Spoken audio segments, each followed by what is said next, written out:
दोस्तों नमस्कार। पिछले कई दिनों से मध्य पूर्व में हालात लगातार खराब होते जा रहे हैं और आज इस टकराव का 5वां दिन चल रहा है। बीती रात को लेकर कई बड़ी खबरें सामने आई हैं, जिनको कुछ मीडिया संस्थानों और सोशल मीडिया प्लेटफॉर्म्स पर तेजी से दिखाया जा रहा है। कहा जा रहा है कि ईरान ने अब अपने हमलों का तरीका बदला है और पहले के मुकाबले ज्यादा ताकतवर मिसाइलों का इस्तेमाल शुरू किया है।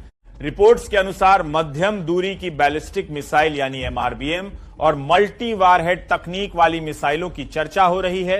मल्टी वारहेड का मतलब आसान भाषा में यह है कि एक मिसाइल हवा में जाकर कई हिस्सों में बंट सकती है और अलग अलग जगह पर असर डाल सकती है। इसी के साथ क्लस्टर जैसे हथियारों की भी बात हो रही है, जो एक बड़े इलाके को एक साथ प्रभावित कर सकते हैं। कुछ रिपोर्ट्स में खैबर शेकेन नाम की मिसाइल का जिक्र है, लेकिन युद्ध के समय पुरानी या एडिट की गई वीडियो भी सामने आ जाती हैं, इसलिए हर दृश्य को अंतिम सच मान लेना ठीक नहीं है।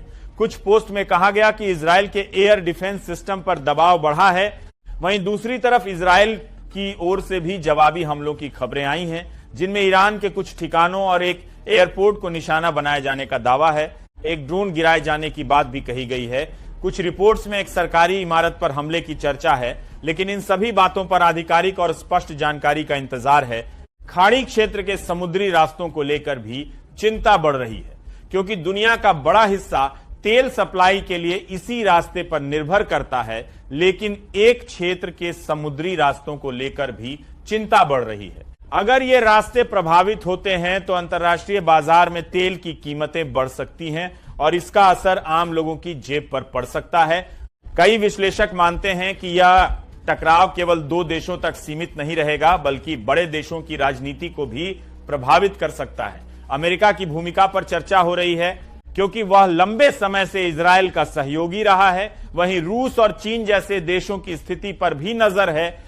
सबसे बड़ी चिंता आम नागरिकों की सुरक्षा को लेकर है, क्योंकि किसी भी संघर्ष का सबसे ज्यादा नुकसान आम लोगों को ही झेलना पड़ता है। स्कूल, घर, बाजार और अस्पताल भी खतरे में आ सकते हैं। इसीलिए अंतर्राष्ट्रीय समुदाय शांति और बातचीत की अपील कर रहा है। इतिहास बताता है कि आखिरकार समाधान बातचीत से ही निकलता है। ऐसे में जरूरी है कि हम अफवाहों से दूर रहें और केवल विश्वसनीय जानकारी पर भरोसा करें।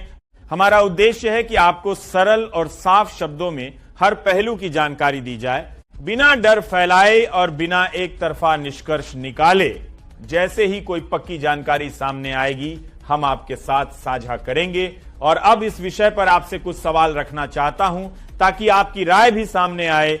पहला सवाल, क्या आपको लगता है कि यह संघर्ष जल्दी खत्म हो सकता है? दूसरा, क्या दोनों देशों को तुरंत बातचीत की मेज पर आना चाहिए? तीसरा, क्या बड़े देशों को बीच में आकर शांति की पहल करनी चाहिए? चौथा, क्या सोशल मीडिया पर वायरल वीडियो पर तुरंत भरोसा करना सही है? पांचवां, क्या इस टकराव का असर भारत समेत दूसरे देशों की अर्थव्यवस्था पर पड़ेगा? छठा, क्या तेल की कीमतों में बढ़ोतरी आम लोगों की जिंदगी को और कठिन बना सकती है? सातवां, क्या एयर डिफेंस सिस्टम पूरी तरह सुरक्षित माना जा सकता है या उसकी भी सीमाएं हैं?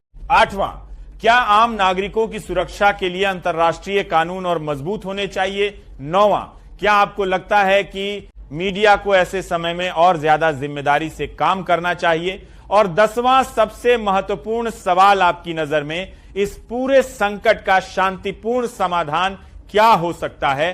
अपनी राय कमेंट में जरूर लिखें। धन्यवाद।